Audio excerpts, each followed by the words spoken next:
Bismillahirrahmanirrahim. Muslimin dan muslimat yang dirahmati Allah, Assalamualaikum warahmatullahi wabarakatuh. Alhamdulillahi rabbil alamin, wassalatu wassalamu ala asyrafil anbiya'i wal mursalin, Nabiyyina Muhammadin sallallahu alaihi wasallam wa ala alihi wa sahbihi ajma'in. Selamat kita bertemu kembali dalam siri di mana kita hayati Qisasul Anbiya, kisah para nabi seperti mana yang diwartakan oleh Al-Quran. InsyaAllah dalam siaran kali ini, izinkan saya mengajak para jamaah sekalian, kita menyingkap kembali sejarah yang banyak diperkatakan oleh Al-Quran yang terdapat malah dalam satu surah yang khusus yang dinamakan sempena dengan Nabi berkenaan. Nabi Allah Nuh alaihi salam, Rasul yang pertama yang Allah Subhanahu wa ta'ala utuskan buat umat manusia. Di dalam Al-Quranil Karim, urutan surah yang ke-71 adalah surah Nuh. Dinamakan surah itu kerana surah ini boleh dikatakan hampir keseluruhannya membicarakan tentang kisah dan sejarah Nabi Allah Nuh alaihi salam berhadapan dengan kaumnya. Malah kisah Nabi Allah Nuh alaihi salam ini diperkatakan oleh Allah dalam banyak surah. Apabila Allah Subhanahu wa ta'ala menyatakan, menceritakan, menerusi Al-Quran, kisah Nabi-Nabi, kebiasaannya sama ada dimulakan ataupun di tengah-tengah ataupun di pengakhirannya, pasti dimuatkan sekali kisah Nabi Allah Nuh alaihi salam.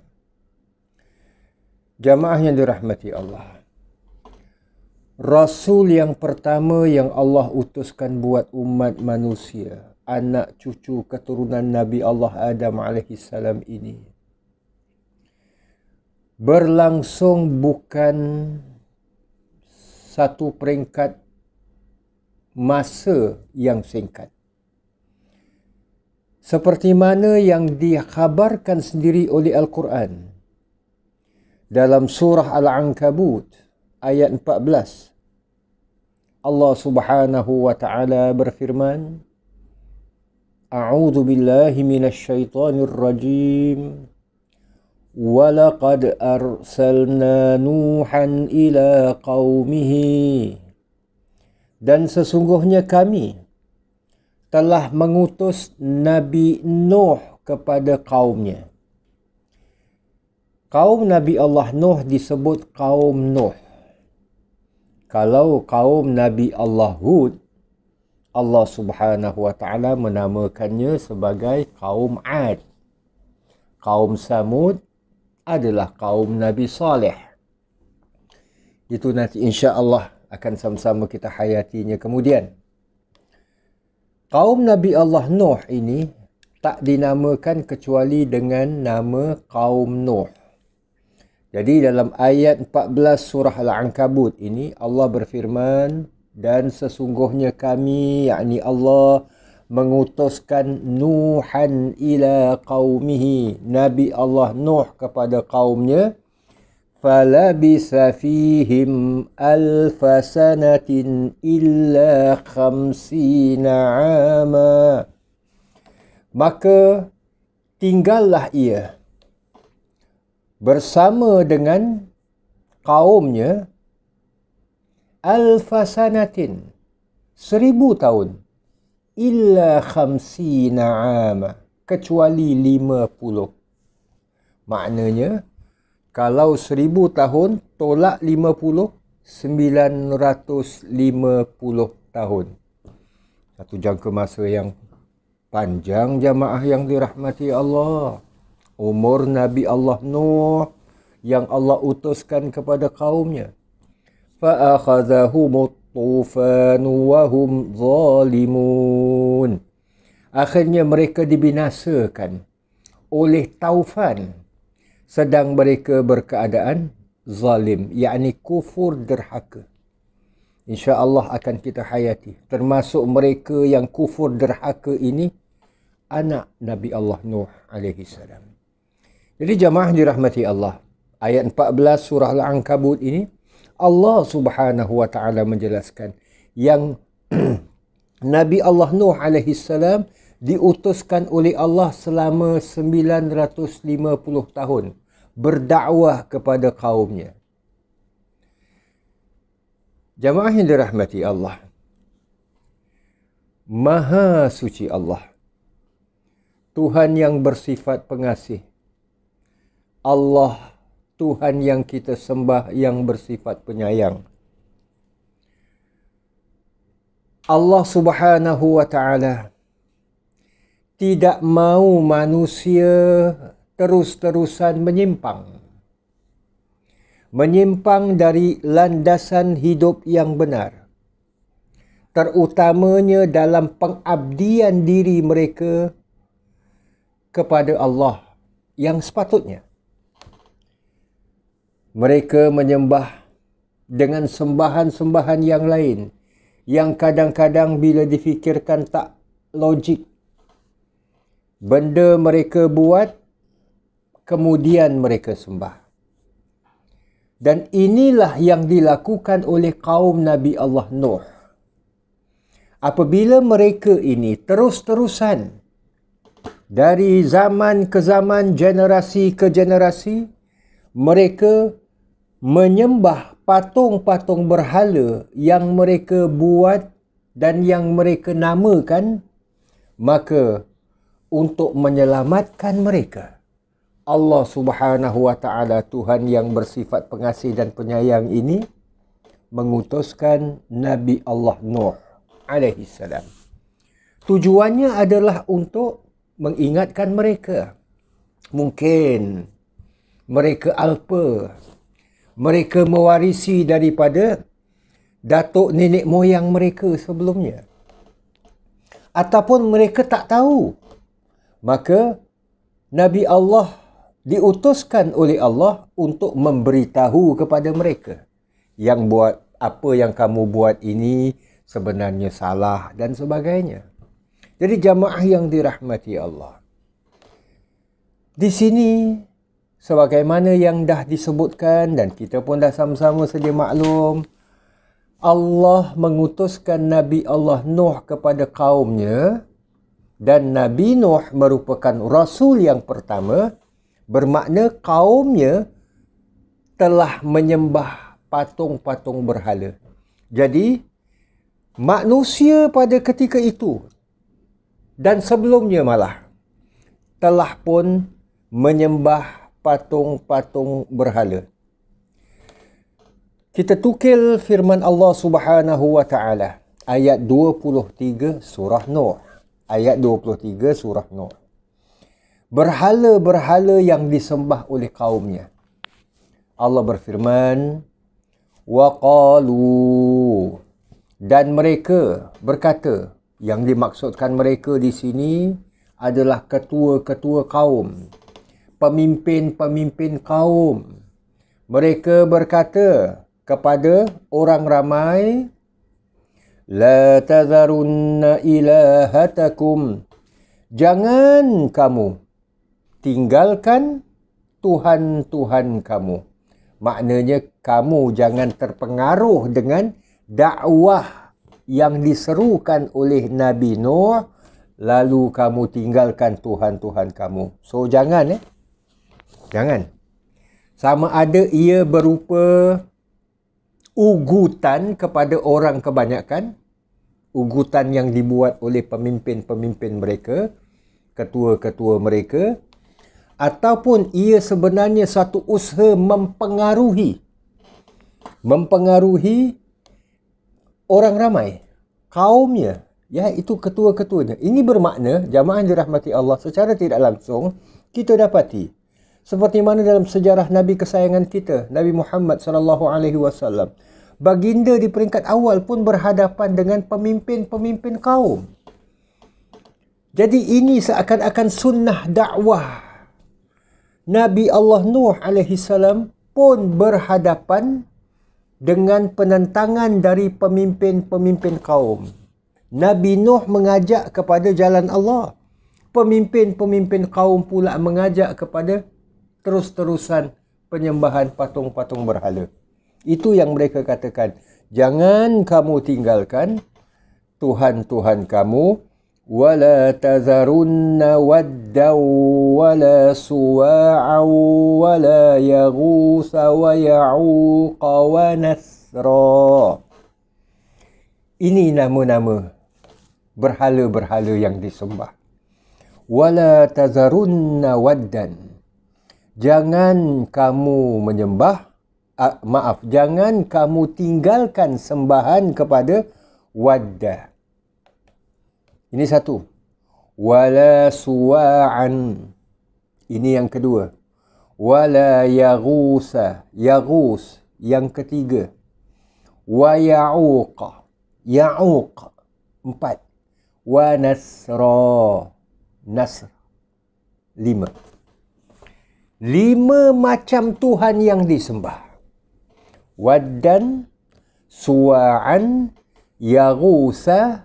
Ya'uqa, Nasrah.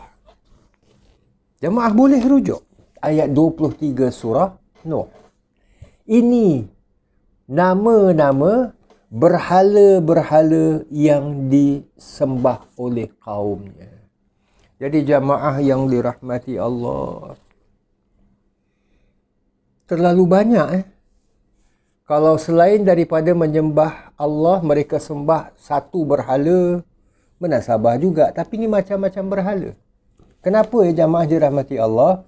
Ialah macam-macam berhala ni, satu berhala mungkin fungsinya, peranannya, keupayaannya mungkin sekian-sekian dalam sekian-sekian perkara. Umpamanya lah, Tuhan ini yang beri rezeki. Tapi dia tak dapat menyembuhkan penyakit. Contoh. So, Tuhan yang kedua, dia dapat menyembuhkan penyakit. Dia tidak beri rezeki. Tuhan yang ketiga pula, yang menjaga kesejahteraan hidup daripada, umpamanya daripada bencana alam. Jadi, dia tidak beri rezeki, dia juga tidak, apa kata orang tu, memberi kesihatan dan sebagainya. Jadi jamaah yang dirahmati Allah, masing-masing Tuhan ini ada peranan-peranannya, tugas-tugas dan fungsinya. Jadi perlu sembah semua.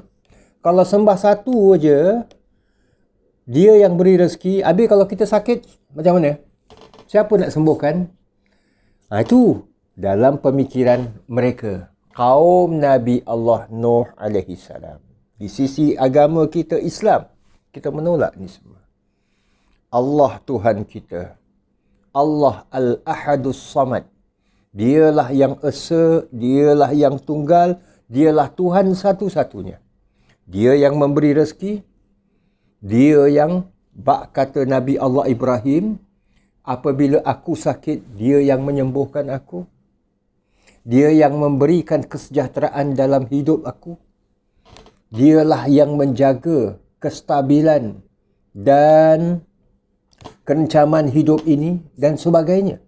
Jadi kita meyakini Allah sebagai Tuhan satu-satunya. Sebab itu laungan kita, La ilaha illallah. Tidak ada sebarang Tuhan melainkan Allah. Jadi bila kita kembali kepada jenis-jenis berhala yang disembah oleh kaum Nabi Allah Nuh alaihi salam, maka Allah Subhanahu wa taala utuskan Nabi Allah Nuh. Jamaah dirahmati Allah. Kita selongkar sedikit. Patung-patung berhala ni, maknanya asal usul penyembahan berhala. Jamaah dirahmati Allah. Nabi kesayangan kita, Rasulullah sallallahu alaihi wasallam, pernah menghuraikan daripada sudut asal usul manusia ini menyembah berhala. Dalam sebuah hadis yang agak panjang yang diriwayatkan oleh Imam Al-Hakim, Imam At-Tabari dan juga lain-lainnya, yang diterima daripada sahabat Abu Umamah radhiyallahu anhu. Kita ambil maksudnya saja, bukan teks hadis itu sendiri. Maksud daripada hadis ini. Apabila nama-nama berhala ini difirmankan Allah pada ayat 23 surah Nuh ini tadi, Waddan, Suwa'an, Yaghusa, Ya'uqa, Nasra. Patung-patung berhala yang disembah oleh kaum Nabi Allah Nuh pada ketika Nabi Allah Nuh berdakwah kepada mereka. Patung-patung berhala ini asal usulnya adalah orang-orang soleh daripada anak-anak keturunan cucu cicit Nabi Allah Adam AS. Mereka adalah orang-orang yang baik, orang-orang yang soleh. Jadi Waddan asalnya seorang lelaki yang soleh. Suwa'an pun begitu juga. Yaghusa, Ya'uqa, Nasra, semua. Mereka adalah orang-orang yang soleh. Mereka adalah orang-orang yang mengajak kepada perkara-perkara yang baik. Itu pernah berlaku. Maknanya selepas mereka wafat, iaitu Waddan, Suwa'an, Yaghusa, Ya'uqa, Nasra ini apabila meninggal dunia, datang generasi selepas mereka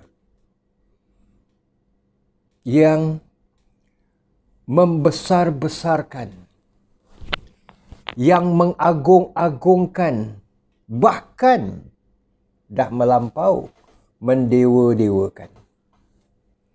Sehingga mereka ini setiap apa yang mereka amalkan, perkara yang baik, bukan setakat mereka katakan ini perkara dulu pernah dibuat oleh Waddan, oleh Suwa'an. Tidak. Tapi bukan setakat dilakukan saja dan mereka meneruskan perkara yang baik itu, tapi mereka memohon daripada Waddan, Suwa'an, Ya'uqa, Yaghusa dan sebagainya ini dalam hal-hal mendapatkan keberkahan ataupun keberkatan mereka. Maknanya jamaah dirahmati Allah, kalaulah mereka ini berdoa, mereka berdoa kepada Allah, Ya Allah, aku sakit. Ni contoh saja. Aku sakit, sembuhkanlah aku berkat daripada Waddan. Contoh. Ya Allah, aku miskin. Tambahkanlah rezeki padaku. Berkat Ya'uq. Contoh. Ini contoh saja. Sebagaimana kita sebutkan tadi, kita ambil maksud daripada hadis. Jadi, mohon keberkatan orang-orang ini. Generasi kemudian berlangsung daripada satu generasi ke satu generasi sehingga mereka mengatakan, nak mohon keberkatan masa dulu datuk nenek moyang kita mungkin lah. Tapi zaman kita ni sekarang ini dah terlalu jauh dengan mereka. Dengan Waddan, Suwa'an, Yaghusa, Ya'uqa, Nasra ni dah jauh. Jadi kita perlu gambarkan, bayangkan setiap kali kita kalau beribadat, setiap kali kalau kita berdoa, kita nak kena bayangkan rupa-rupa wajah-wajah mereka. Kemudian datang generasi selepas itu. Nak bayangkan datuk kita, bapa kita mungkin lah, tapi kita ni macam mana? So, jadi bentukkan, bikin bentuk rupa. Sama ada kita draw ke, ataupun kita bikin dalam bentuk patung, tapi jangan sembah. Kita masih sembah Allah. Setiap kali bila mereka berdoa, setiap kali bila mereka beribadah, mereka letakkan di samping mereka patung-patung ini, gambar-gambar ini, lukisan-lukisan ini. Jamaah dirahmati Allah. Generasi seterusnya datanglah. Daripada kita mohon keberkatan mereka, orang-orang ini, orang-orang soleh ini, mengapa tidak kita terus sembah saja kepada mereka? Kita sembah saja orang-orang soleh ini. Sama juga kita sembah Allah. Itulah yang Allah Subhanahu wa taala mendedahkan dalam ayat yang lain.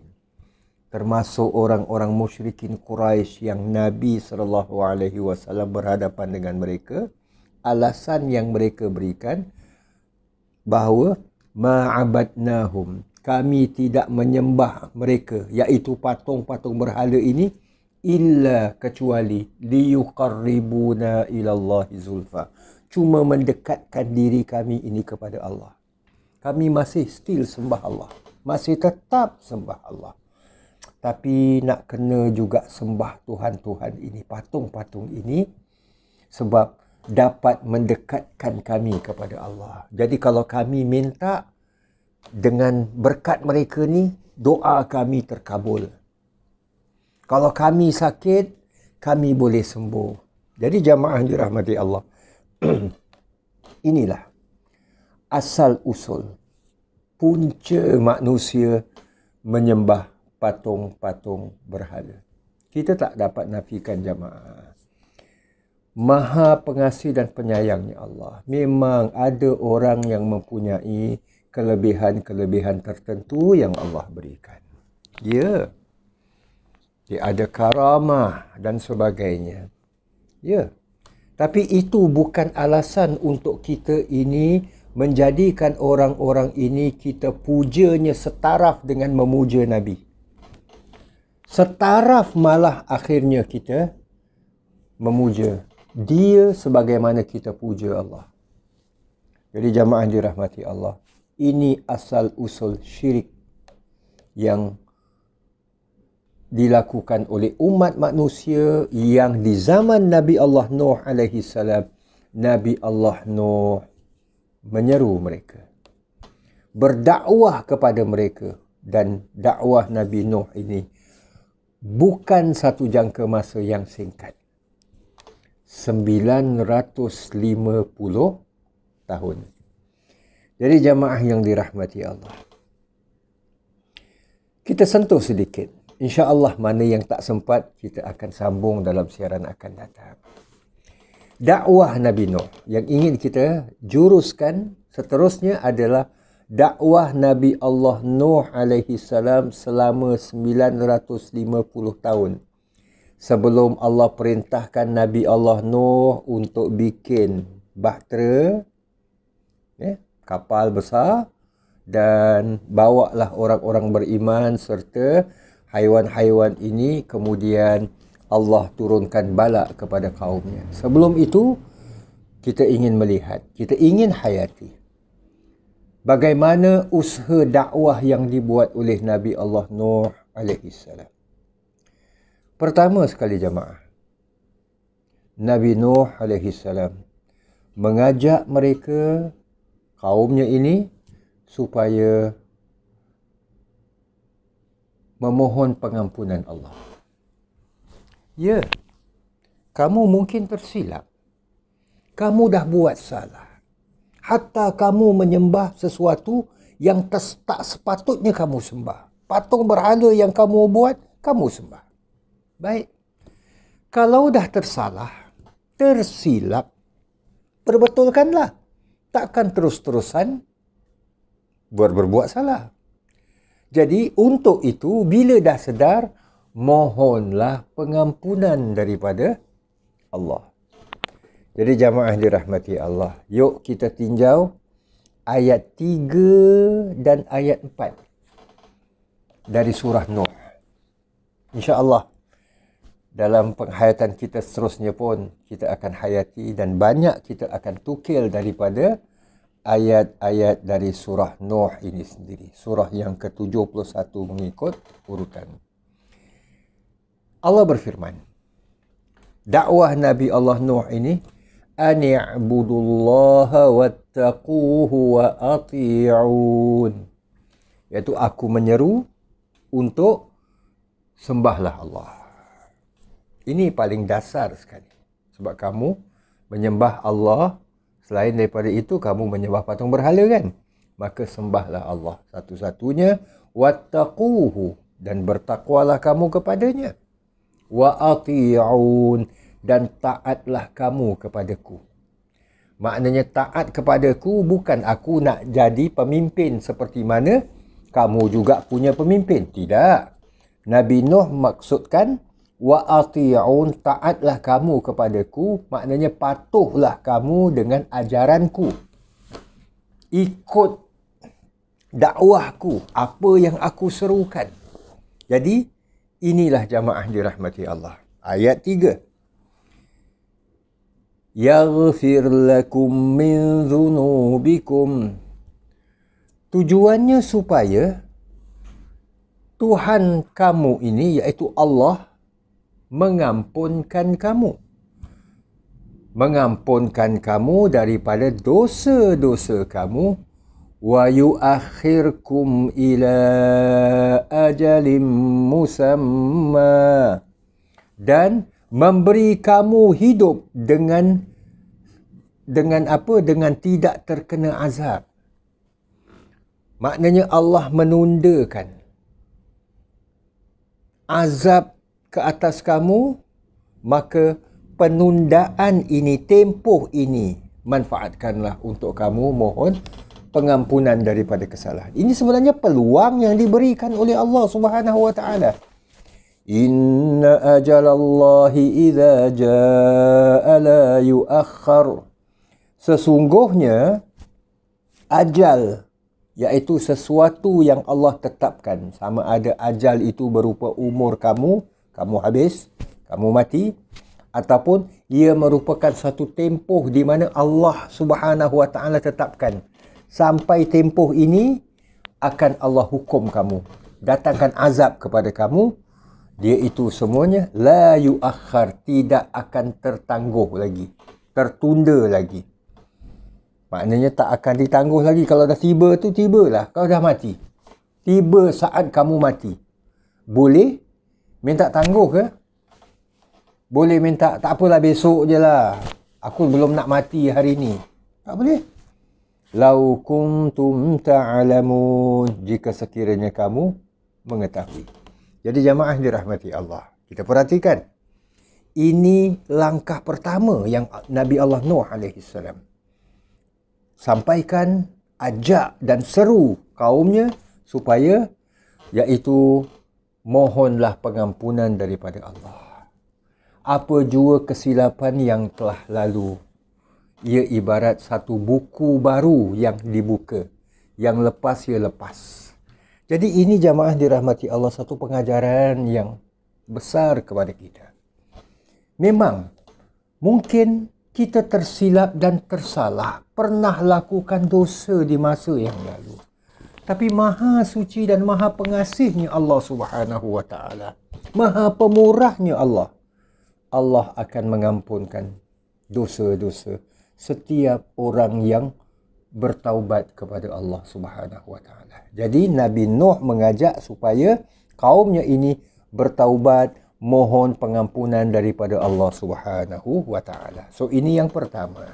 Dan insya-Allah yang kedua, perkara kedua yang diajak, yang diserukan oleh Nabi Allah Nuh alaihi salam, insya-Allah kedua dan seterusnya akan sama-sama kita hayati dalam siaran yang akan datang dengan izin Allah Subhanahu wa taala. Kita berhenti di sini dulu jamaah. Terima kasih di atas kesudian bersama-sama. Aqulu qawli hadza wa astaghfirullahal azim li wa lakum wa lisairil muslimin. Wassalamualaikum warahmatullahi wabarakatuh.